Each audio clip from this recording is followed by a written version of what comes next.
Assalamualaikum warahmatullahi wabarakatuh. Perkenalkan, nama saya Reni Mitasari SPMSI. Saya merupakan salah satu dosen tetap di program studi Teknologi Produksi Tanaman Hortikultura, jurusan Budidaya Tanaman Pangan Politeknik Negeri Lampung. Saat ini saya sedang dalam proses mengikuti sertifikasi dosen yang diselenggarakan oleh Kemendikti-Saintek tahun 2025. Saya akan menyampaikan pernyataan diri dosen dalam unjuk kerja Tridharma Perguruan Tinggi bidang pengajaran atau PDD UKTPT bidang pengajaran. Pada kesempatan ini, saya akan memaparkan salah satu mata kuliah yang saya ampu, yaitu Pasca Panen Tanaman Hortikultura. Mata kuliah ini merupakan mata kuliah wajib. Mata kuliah ini berisi teori tentang arti penting dari fisiologi pasca panen hortikultura, mulai dari proses metabolisme, perubahan fisik dan morfologis, dan berbagai stres selama periode pasca panen yang berkaitan dengan perkembangan teknologi pasca panen dan pengemasan yang pada intinya adalah manajemen pasca panen dari proses serta perubahan-perubahan tersebut. Perkuliahan ini dilakukan dengan pendekatan blended learning, yaitu perpaduan antara pembelajaran luring atau tatap muka dan daring melalui platform e-learning resmi Politeknik Negeri Lampung, yaitu lms.polinela.ac.id. Mahasiswa dapat mengakses materi perkuliahan, mengunduh RPS dan panduan praktikum, serta mengunggah tugas secara online melalui platform tersebut. Sementara diskusi aktif, studi kasus, dan presentasi dilakukan secara tatap muka langsung. Media pembelajaran pada mata kuliah ini meliputi modul atau RPS yang dapat diunduh dari e-learning Polinela, PowerPoint, studi kasus, dan artikel ilmiah, serta video pembelajaran. Metode pembelajaran yang saya terapkan bersifat aktif, partisipatif, dan berbasis pada pengalaman nyata. Di antaranya adalah ceramah aktif, yaitu untuk membangun pemahaman konseptual mahasiswa terhadap teori pasca panen, diskusi kelompok yang memicu proses kolaborasi dan kerjasama tim dalam menyelesaikan studi kasus nyata, serta project based learning, yaitu mahasiswa menyusun proyek perlakuan pasca panen untuk produk hortikultura tertentu sebagai bentuk aplikasi dari materi yang telah didapatkan. Capaian pembelajaran mata kuliah pasca panen meliputi CPL 2, produksi tanaman hortikultura secara konvensional, modern, dan organik. CPL 4, mampu melakukan penanganan pasca panen dan pengemasan untuk mempertahankan produk hortikultura. Untuk capaian pembelajaran pada mata kuliah ini adalah sebagai berikut. CPMK 1, mahasiswa mampu memahami, mengorganisir, dan mengelola panen, pasca panen, dan pengemasan dalam proses produksi tanaman. CPMK 2, mahasiswa mampu merencanakan dan mengatur proses pasca panen tanaman hortikultura melalui aplikasi teknologi produksi yang efektif dan efisien sesuai standar produksi. CPMK 3, mahasiswa mengatur teknologi pasca panen yang tepat sesuai dengan perkembangan tanaman, proses fisiologi dalam tanaman hortikultura, serta nilai ekonominya. CPMK 4, mahasiswa mampu merancang dan mengkombinasikan teknologi pasca panen yang tepat dan efektif untuk mempertahankan kualitas produk hortikultura. Penilaian dalam mata kuliah pasca panen ini mencakup beberapa komponen, yaitu yang pertama untuk penguasaan pengetahuan atau teori, terdiri dari ujian tengah semester untuk penguasaan pengetahuan melalui tes sebesar 15%, ujian akhir semester untuk penguasaan pengetahuan melalui tes sebesar 15%, tugas terstruktur untuk penguasaan pengetahuan dan keterampilan 10%, kuis untuk penguasaan pengetahuan melalui tes 10%, kemudian untuk keterampilan khusus atau praktik, ujian praktik untuk penguasaan keterampilan melalui tes 15%, laporan praktik 10%, aktivitas praktik 10%. Yang terakhir yaitu penilaian hasil praktik dengan bobot 15%. Penilaian dilakukan secara objektif berdasarkan indikator seperti ketepatan dan penguasaan materi, partisipasi aktif, serta kemampuan analisis pada studi kasus. Adapun materi tiap pertemuan pada mata kuliah ini diantaranya adalah pada pertemuan pertama, yaitu pengertian dan pentingnya pasca panen produk hortikultura, karakteristik produk hortikultura, keragaman sentra produksi, distribusi, dan sistem pasok, serta good handling. Pada pertemuan 2 dan 3, sifat dan komposisi produk segar hortikultura, komposisi kimia produk segar hortikultura, karakteristik struktur dan morfologi buah, sayuran, tanaman hias, dan biofarmaka. Kemudian di pertemuan 4, akan dilakukan kuis.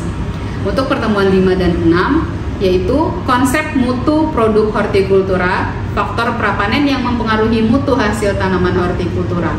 Pertemuan 7 dan 8 yaitu proses fisiologis dan biokimia serta proses pematangan. Kemudian di pertemuan ke-9 akan dilakukan ujian tengah semester. Pada pertemuan 10 dan ke-11 yaitu perlakuan terhadap produk hortikultura. Pertemuan 12 yaitu jenis-jenis kerusakan, faktor-faktor yang mempengaruhi dan cara pencegahan kerusakan. Pertemuan ke-13 yaitu hama dan penyakit pasca panen. Pertemuan ke-14 pengemasan. Pertemuan ke-15 penyimpanan. Dan terakhir pertemuan ke-16 adalah ujian akhir semester. Baik, selanjutnya mari kita simak video pembelajaran mata kuliah pasca panen tanaman hortikultura. Assalamualaikum warahmatullahi wabarakatuh.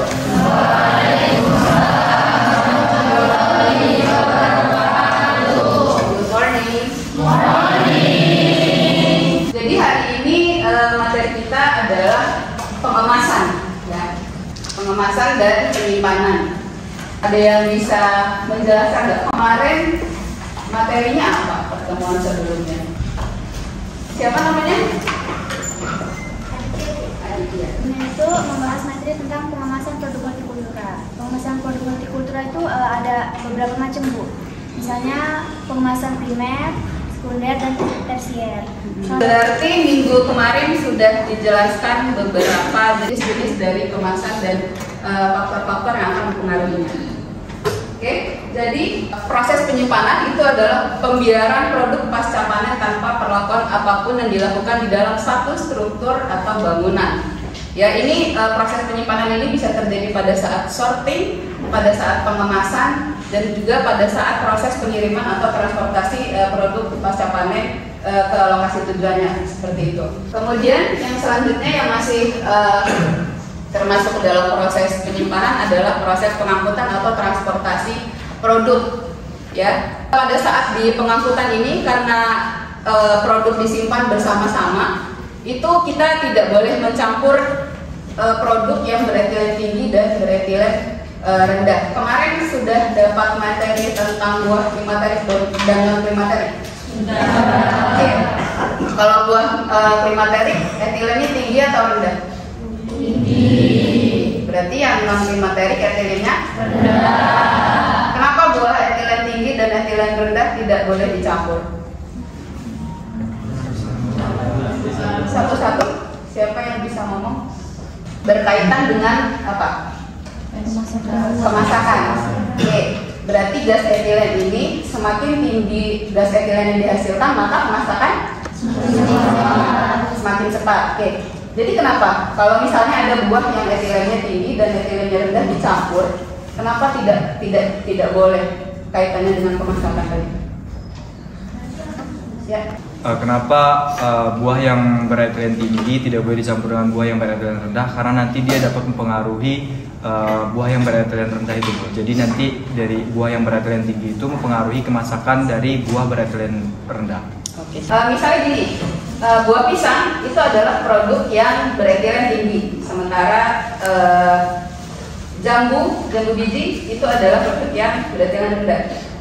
Tujuan dari pasca panen ini adalah, tujuan utama dari pasca panen kan kita untuk menghambat proses terjadinya proses fisiologinya terjadi pada produk pada saat buah dikirim, disimpan hingga sampai ke konsumen, hingga kita bisa mempertahankan mutunya. Oke? Kenapa kita tidak boleh mencampur? Karena ketika buah yang beretilen tinggi itu dicampur dengan etilen rendah, etilennya akan buah yang menghasilkan etilen rendah ini akan terpapar oleh etilen yang dihasilkan oleh produk yang beretilen tinggi, sehingga akan mempercepat pemasakan buah yang beretilen rendah, seperti itu. Oke? Beberapa hal yang harus diperhatikan selama proses penyimpanan. Yang pertama adalah manajemen suhu. Manajemen suhu yang pertama ini adalah untuk menurunkan 7/8 field head dengan pre-cooling.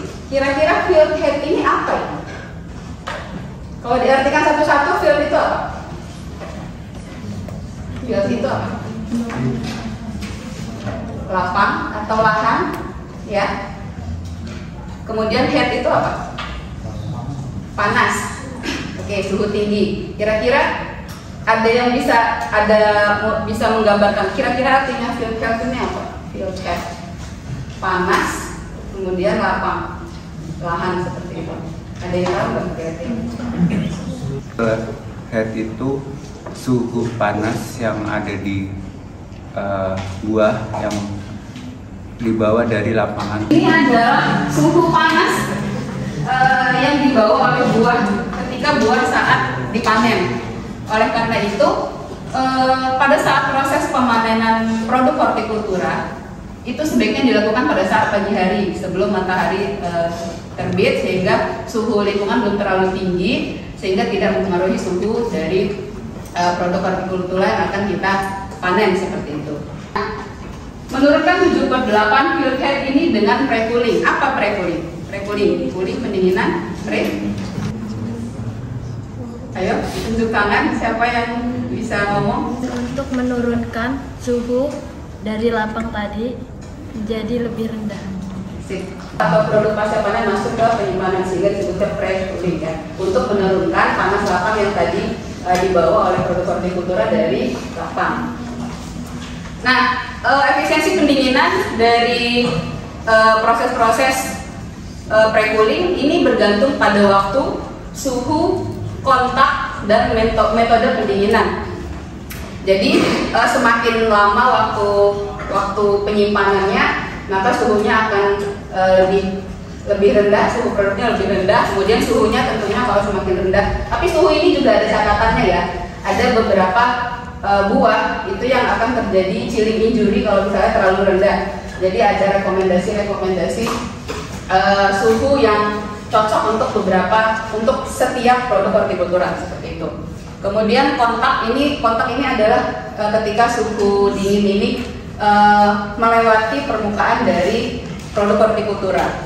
Kemudian metode pendinginannya apa aja sih metodenya? Yang pertama adalah room cooling atau ruang terisolasi, atau bisa dalam bentuk kontainer yang bergerak dan dilengkapi dengan unit pendingin atau air cooling ya. Kemudian yang kedua adalah forced air atau pressure cooling, yaitu ruang pendingin yang dilengkapi dengan kipas penyedot atau pendorong. Jadi dia sudah diberikan AC, kemudian dia sudah di ruangan pendingin, kemudian ada nanti kayak AC seperti alat exhaust seperti itu ya, tapi dia menarik sehingga ketika produk hortikultura ini disimpan di ruang pendingin, udara dingin ini melewati permukaan dari si buah ini sehingga lebih cepat. Kalau tadi kan yang pertama dia hanya disebarkan oleh kipas ya, kalau yang ini dia ditarik oleh mesin lagi sehingga lebih cepat melewati produk. Selanjutnya adalah hydrocooling. Nah, hydrocooling ini tekniknya dengan menyemprotkan air dingin ke produk hortikultura seperti itu. Nah, di teknik hydrocooling ini sangat diperhatikan, harus sangat diperhatikan adalah sanitasi dan penggantian air yang teratur. Kenapa? Di hydrocooling perlu ada sanitasi dan penggantian air yang secara rutin. Adanya sanitasi dan penggantian air secara teratur itu mungkin supaya menjaga produk itu tetap steril loh. Karena kan biasanya kan digunakan pada bidang industri pengalengan tuh. Kan pengalengan itu misal kalau air itu terkontaminasi oleh virus atau apa itu kan nanti bisa jadi karatan atau apa itu loh Bu. Oke, terima kasih. Melakukan sanitasi dan penggantian air karena air ketika buah atau produk hortikultura itu masuk, misalnya dia di dalam bak seperti itu ya, disiram air ini kan mengalir terus ya. Nah, jadi ketika produk ini masuk ke dalam bak ini, kan kita banyak produk-produk hortikultura itu yang ketika di lapang dia mungkin sudah membawa hama dan penyakit seperti itu ya. Ketika dia tercampur dan masuk ke dalam bak pencucian, itu ada kemungkinan mereka akan tercampur, gitu. Nah, ketika tercampur ini mikroorganisme, virus dan lain-lain itu akan tercampur di dalam air dan menularkan produk-produk lain yang mungkin sebenarnya sehat seperti itu. Kenapa harus dilakukan sanitasi dan penggantian secara rutin, jadi airnya selalu bersih seperti itu ya. Kemudian yang selanjutnya adalah kontak icing. Panas dari produk itu diserap oleh serpihan es. Kan biasanya kita menyimpan produk itu bertumpuk seperti itu ya, misalnya di dalam box kayu seperti itu. Nah, atau dalam box karton, taruh di atas aisnya, kemudian nanti dia akan mendinginkan produknya. Kemudian ketika dia mencair, cairan dingin dari ais yang mencair ini akan melewati produk di bawahnya dan menurunkan suhu produk-produk yang di bawahnya, seperti itu. Kemudian pengendalian atau pengubahan atmosfer di sekeliling produk. Apa saja sih yang bisa digunakan untuk mengendalikan atmosfer di sekeliling produk? Yang pertama ada pengemasan pasif atau modified atmosphere packaging. Jadi udara tepat di sekitar sekeliling buah ini dipisahkan oleh pembatas fisik. Ya, ini yang paling sederhana. Ya, tadi seperti yang dijelaskan oleh Aditya tadi. Nah, jadi ini yang paling sederhana. Jadi hanya diberikan pembatas fisik sehingga proses respirasinya bisa dihambat seperti itu. Nanti kita bahas lebih lanjut kenapa pembatas fisik ini bisa menghambat proses respirasi. Kemudian yang kedua adalah pengemasan aktif. Pengemasan aktif ini ada dua, yaitu pengemasan MAP aktif dan CAS atau Controlled Atmosphere Storage. Nah, kalau yang pengemasan aktif ini ditambahkan campuran-campuran gas yang disesuaikan ke dalam kemasan atau ke dalam ruangan. Ya, kalau yang pasif tadi kan kita hanya menambah pembatas fisik. Kalau yang aktif dia ada penambahan gas-gas yang diatur ke dalam ruangan atau penyimpanan seperti itu. Kalau yang MIP aktif ini hanya di awal saja. Ya, kalau yang MIP aktif ini hanya di awal, tapi kalau yang kontrol ini sepanjang proses penyimpanan atau selama di ruangan penyimpanan ini gas-gasnya dikontrol. Jadi dimasukkan gas dari luar seperti itu. Ya. Oksigen ini bergantung pada beberapa faktor. Yang pertama adalah bobot buah di dalam kemasan, kemudian suhu, kemudian laju respirasi dari produk itu sendiri, kemudian yang terakhir adalah laju pergerakan oksigen dan karbon dioksida. Kenapa bobot buah berpengaruh dalam kemasan? Karena di kemasan yang sama itu jumlah buah yang ada di dalam kemasan lebih banyak, maka kebutuhan oksigennya akan lebih tinggi, sehingga konsumsi oksigennya tentu akan lebih banyak, seperti itu ya. Kemudian kalau semakin suhunya tinggi, laju respirasi akan semakin tinggi juga. Ya, ini mungkin sudah di-spill di materi-materi sebelumnya ya. Semakin tinggi suhu, respirasinya akan semakin tinggi. Respirasi itu butuh oksigen, sehingga ketika suhu tinggi, respirasi tinggi, maka konsumsi oksigen akan lebih tinggi. Selanjutnya, laju respirasi produk itu sendiri. Nah, ketika respirasi tinggi, tentunya konsumsi oksigennya juga akan lebih tinggi. Kemudian, laju pergerakan oksigen dan karbon melalui dinding kemasan pada saat respirasi. Nah, ini akan proses pergerakan oksigen dan karbon dioksida ini dipengaruhi oleh permeabilitas dari kemasan yang digunakan di produk tersebut. Jadi kalau respirasi buah menghasilkan apa? Menghasilkan apa? Menghasilkan karbon dioksida atau oksigen? Hah? Oke. Pada saat buah dikemas, dia kan menghasilkan CO2. Kemudian membutuhkan apa? Oksigen. Nah, karena buah ini dikemas, kan tadi kemasan ini mempengaruhi permeabilitas kemasan mempengaruhi laju pergerakan O2 dan CO2. Jadi oksigen yang ada di sekitar buah ini lama-kelamaan akan habis, ya, karena digunakan untuk proses respirasi seperti itu. Nah, CO2 dari hasil respirasi ini akan meningkat dan keluar melalui dinding kemasan tergantung dari permeabilitas kemasan tadi. Oleh karena itu pemilihan dari kemasan ini sangat penting ya. Kita juga harus memperhatikan faktor fisiologis atau tren dari produk hortikultura yang akan kita kemas. Nah, apa tadi yang MIP? Modified Atmosphere Packaging. Jadi memodifikasi atmosfer di sekitar produk ya. Apa yang bisa dilakukan oleh MIP? Dia hanya bisa memperpanjang masa simpan dengan memperlambat respirasi, mempertahankan penampakan dengan memperlambat perkembangan warna, kemudian mempertahankan tekstur, memperlambat pelunakan, kemudian mempertahankan dengan memperlambat mikroorganisme pengganggu. Ini sebenarnya berkaitan dengan Apa tadi? Apa yang terjadi di buah ketika di pasca panen? Respirasi. Semua ini berkaitan dengan respirasi, ya enggak? Ya, karena respirasinya terhambat, maka pemasakannya terhambat sehingga bisa mempertahankan kualitas buah lebih panjang lebih lama. Apa yang tidak bisa dilakukan oleh MIP? Pertama, meningkatkan mutu. Dia hanya mempertahankan. Jadi ketika misalnya buah ini dipanen di level B, di grade B, ketika di pasca panen itu kita tidak bisa meningkatkan kualitasnya menjadi grade A. Kita hanya bisa mempertahankan grade dari produk ini tetap di level B sampai dikonsumsi oleh konsumen seperti itu.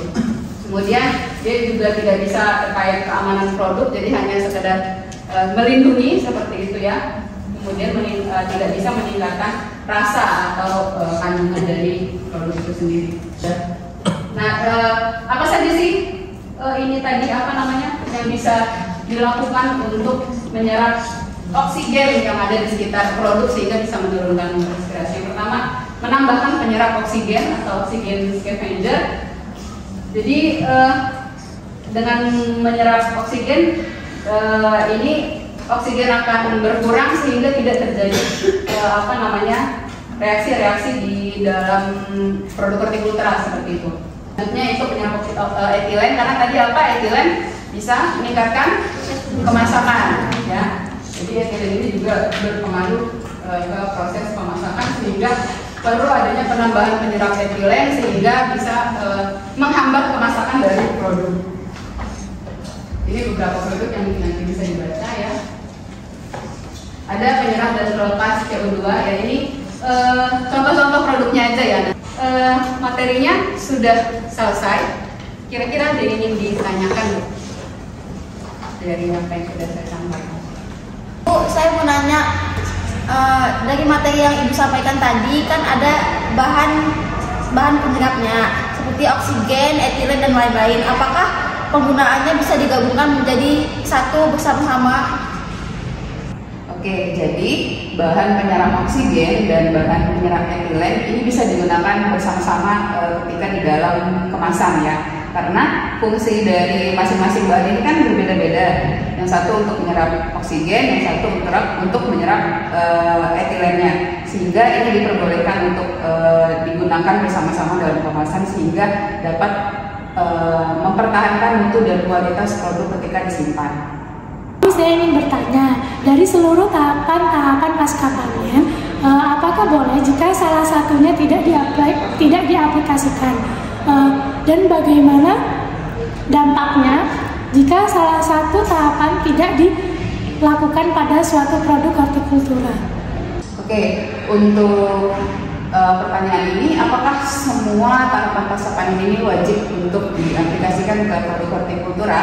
Ini tergantung dari skala industrinya juga ya.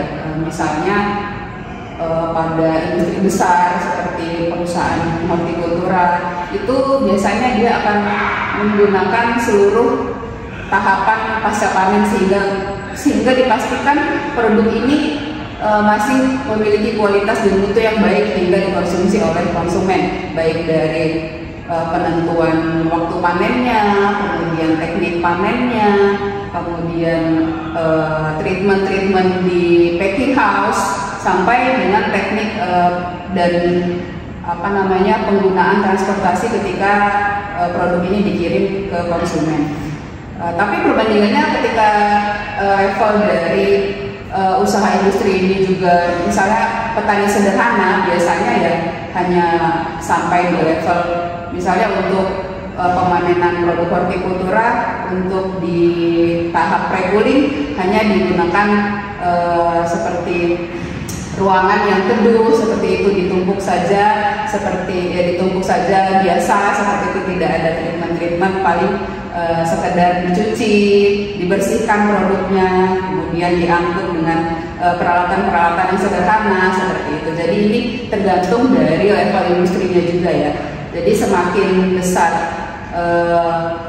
modal usaha yang bisa disiapkan oleh petani ataupun pengusaha, biasanya akan semakin banyak tahapan pasca panen yang bisa diaplikasikan sehingga produk bisa memiliki kualitas dan nilai jual yang lebih tinggi seperti itu. besar dan harus dikirimkan ke Jakarta. Apa saja nih yang harus diperhatikan di proses pasca panen? Kan ini pertemuan terakhir ya. Jadi dari awal kan sudah dijelaskan apa saja yang harus diperhatikan di selama proses pasca panen. Jadi di list apa saja ya, nanti yang paling lengkap itu yang menang. Oke? Semakin dikit semakin baik. Oke, silakan dimulai di ini kelompok 1, ini kelompok 2.